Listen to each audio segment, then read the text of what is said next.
দেশ, তার ভিতরে তৃতীয় চতুর্থ হচ্ছে বাংলাদেশ। এবং এই পরিবেশ পরিবর্তন যেটা হচ্ছে সারা দুনিয়া জুড়ে, তার একটা বড় জায়গা হচ্ছে আপনার পানির সাথে সংশ্লিষ্ট। আমরা যে গরমের কথা বলছি, গরমটা আসলে হচ্ছে কেন? আপনারা জানেন যে আল্লাহ তাআলার একটা সুন্নত আছে, সেটা হচ্ছে যে প্রতি বছর বিজ্ঞানীরা গবেষণা করে দেখেছে যে রোদের তাপে যে পরিমাণ পানি জলীয় বাষ্প হয়ে আকাশে উড়ে যায়, ঠিক ওই পরিমাণ পানি আবার মেঘ হয়ে পৃথিবীতে ফিরে আসে প্রতি বছর। এটাই হচ্ছে সুন্নাত, এভাবে চলে আসছে। এইটা যখন বিঘ্নিত হয়, ধরেন 10 লিটার পানি বাষ্প হয়ে উড়ে গেছে, কিন্তু 3 লিটার পানি বৃষ্টি হয়ে ফিরে আসছে, তখন যেটা হচ্ছে যে 7 লিটার পানির জলীয় বাষ্প হয়ে যেটা চলে গেছিল, এটা আবার ফিরে আসে না এই পৃথিবীতে, তখন পানির ঘাটতি হয়ে গেল। এই যে চক্রটা যখন ক্ষতিগ্রস্ত হয়, তখনই হচ্ছে যে পরিবেশের ভিতরে বিভিন্ন ধরনের অনুষঙ্গ প্রকাশিত হয় যে ক্ষতিগুলো কিভাবে হচ্ছে। তার ভিতরে একটা জিনিস দেখেন, এক্সাম্পল দিয়ে আপনারা দেখতে পাচ্ছেন সবচেয়ে বেশি গরম পড়ছে কোন এলাকাগুলোতে বাংলাদেশে? যশোর, চুয়াডাঙ্গা, কুষ্টিয়া, এই অঞ্চলে দেখবেন রাজশাহী সবচেয়ে বেশি গরম। কেন? নদী নাই।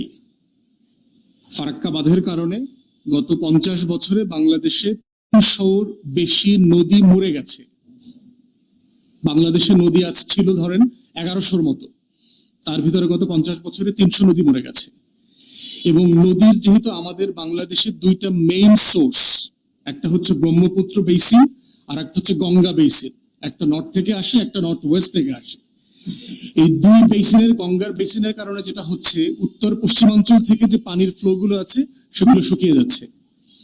এই জন্য দেখবেন যে আপনারা যারা ওই অঞ্চলের মানুষ, দেখবেন যে সিম্পলি কুমার নদীতে কোনো পানি নাই, কপোতাক্ষ নদীতে কোনো পানি নাই। ওই অঞ্চলের সব নদী দেখবেন অলমোস্ট খালের মতো হয়ে গেছে, একদম শুকায় গেছে।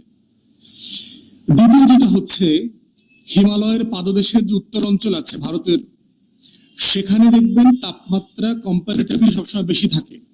কারণ হচ্ছে আপনারা এই সামার সিজনে দেখবেন, এই যে এখন শুরু হচ্ছে, ইটের ভাটা চলবে। এবং ইন্ডিয়াতে যেটা করে, পানির অভাব এবং তাদের কিছু ধর্মবিশ্বাস, কুসংস্কার আছে, এই কারণে তারা যেটা করে, ইয়েতে আপনার ধানের এবং গমের ক্ষেতের যে গোড়াটা, এগুলো তারা পুড়ে ফেলে। বাংলাদেশের কৃষক যেটা করে, সে ধান নতুন করে চাষ করবার আগে পানি দেয়। পানি দিলে যেটা হয়, ধানের যে গোড়াটা থাকে খেতে, এটা 2-3 দিনের ভিতরে পচে যায়। পচে গেলে যখন আবার ক্ষেতটা তখন লাঙ্গল দিয়ে চাষ করে, এটা তখন মাটির সাথে সার হয়ে মাটিতে মিশে যায়। ভারতবাসীরা এটা করে না, তারা যেটা করে, এটা আগুন দিয়ে পোড়ায়। একটা হচ্ছে পানির ঘাটতি আছে, সাফিসিয়েন্ট পানি সেখানে নাই। দ্বিতীয়ত তাদের ধর্মবিশ্বাসের কিছু ব্যাপার আছে, এই কারণে তারা এটা পোড়ায়। এই পোড়ানোর কারণে যেটা হচ্ছে, আপনারা দেখেছেন যে পৃথিবীর সবচেয়ে ধোঁয়াচ্ছন্ন নগরীতে পরিণত হয় হচ্ছে দিল্লি। হিমালয়ের পাদদেশ থেকে যে বাতাসটা দক্ষিণে বঙ্গোপসাগরের দিকে আসবার কথা, এইটা তখন ওই অঞ্চলে এসে বাতাসটা গরম হয়ে যায় আগুনে। যেমন আমি ধরেন একটা বরফ এখানে রাখলাম, কিন্তু এই পাশে যদি আগুন জ্বলে, তখন এই বরফটা কিন্তু গলে যাবে। তো এই গরম বাতাসটা আমাদের উত্তর অঞ্চল দিয়ে বাংলাদেশে ঢোকে, উত্তরপ্রদেশ, বিহার, উড়িষ্যা হয়ে এই মানে আমাদের সাতক্ষীরা, রাজশাহী, এই অঞ্চল দিয়ে এটা ঢোকে। এক হচ্ছে এই অঞ্চলে আমার পানি নাই, গঙ্গার কারণে পানি শুকিয়ে গেছে। দ্বিতীয়ত হচ্ছে ভারতের উত্তর অঞ্চল থেকে যে গরম আবহাওয়াটা, বাতাসটা আসছে, এই বাতাসের দুইটার কম্বিনেশনে এই অঞ্চলটা বেশি আকারে গরম হয়ে যাচ্ছে। তো এই সংকটের, এই যে জলবায়ুর পরিবর্তন হচ্ছে, আমাদের প্রচুর অনৈতিক মানে লোভ, লালসা এবং ইচ্ছা মতো চলবার কারণে তার একটা অনুষঙ্গ আকারে প্রকাশিত হচ্ছে তাপদাহ। এটার মূল মুদ্রা কথা হচ্ছে পানি নাই। পানি কোথায় নাই? বাতাসে পানি নাই। কারণ আপনারা যারা ঢাকা শহরে চলছেন, ডানে বামে তাকাইলে কোথাও পানি তো দেখা যায় না। তো সূর্যের তাপে যে জলীয় বাষ্পটা হবে, সে কোত্থেকে হবে?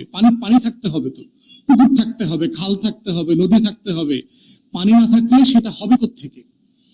তো পানি না থাকার কারণে যেটা হচ্ছে, জলীয় বাষ্প অথবা যেটাকে আর্দ্রতা বলা হচ্ছে বাতাসে, এটার কমতি হওয়ার কারণে আপনি দেখবেন বাতাসটা লু হাওয়ার মতো লাগে। আমরা যারা মধ্যপ্রাচ্যে গিয়েছি, বিমান থেকে নামার পরে মনে হয় যে একটা আগুনের ছিটকে এসে গায়ে পড়ছে, দেখবেন যে শরীর পুড়ে যায়। আরবরা দেখবেন সব সিজনের জন্য দেখবেন ফুল হাতা কাপড় পরে, সব সময় মাথা ঢেকে রাখে, ফুল হাতা জামা পরে।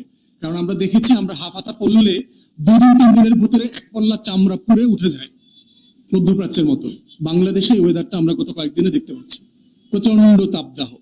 কারণ হচ্ছে পানি নাই। তো মধ্যপ্রাচ্যে কেন হচ্ছে? কারণ সে তো মরুভূমির দেশ, তার নদী নাই, খাল নাই, বিল নাই। তো একই বাস্তবতা বাংলাদেশে তৈরি হয়েছে। এই তৈরি হওয়ার সংকট যেটা হচ্ছে, রোদের তাপে জলীয় বাষ্প হওয়ার মতো পানি না থাকার কারণে এটা আমার আপনার গায়ে লাগতেছে, সে শরীর থেকে শুষে নিচ্ছে। জলীয় বাষ্প থাকলে কি হইতো? আমার আপনার ঘাম হইতো বেশি। ওটা বিশ্রী ধরনের গরম অথবা আনকমফোর্টেবল পরিবেশ তৈরি করে, কিন্তু সেটা আমার ক্ষতি করে কম। কিন্তু এখন আমার চামড়া শরীরের ক্ষতি করছে। তো এই বাস্তবতাতে হচ্ছে যে আমার পরিবেশের যে ভারসাম্যটা নষ্ট হয়ে যাচ্ছে, দুনিয়াতে নষ্ট হচ্ছে এবং আমার দেশে নষ্ট হচ্ছে, তার একটা ছোট্ট অনুষঙ্গ হচ্ছে এই তাপদাহ। দুঃখজনক হলো সত্য যে আমাদের রাজনৈতিক দলের পক্ষ থেকে এটা বক্তব্য দেওয়ার মানে হচ্ছে রাষ্ট্রের দায়িত্ব কি ছিল এটাকে হ্যান্ডেল করার, সে কোথায় কোথায় এটা করতে ব্যর্থ হয়েছে, সেটা হচ্ছে তুলে ধরা নাগরিক হিসাবে, রাজনৈতিক কর্মী হিসাবে। এই বিষয়ে কথা বলবার জন্য এই মুহূর্তে অনুরোধ করছি এবি পার্টির সম্মানিত যুগ্ম আহ্বায়ক, সুপ্রিম কোর্টের বিশিষ্ট আইনজীবী জনাব অ্যাডভোকেট তাজুল ইসলাম। জনাব তাজুল ইসলামকে অনুরোধ করছি কথা বলবার জন্য।